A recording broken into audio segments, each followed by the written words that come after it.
So guys, for the first step, you want to head over to search and type in view network connections. Click on it.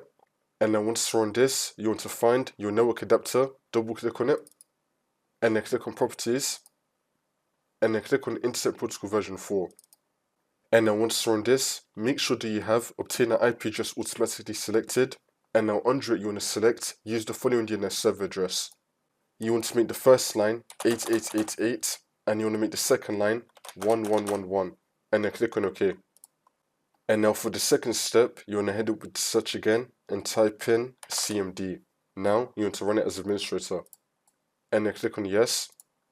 And now once you're on this, you want to type in ipconfig space / flush DNS, and then click on enter.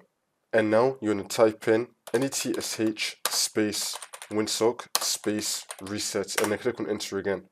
And now for the last step, you just want to restart your computer, and then this should now fix your problem.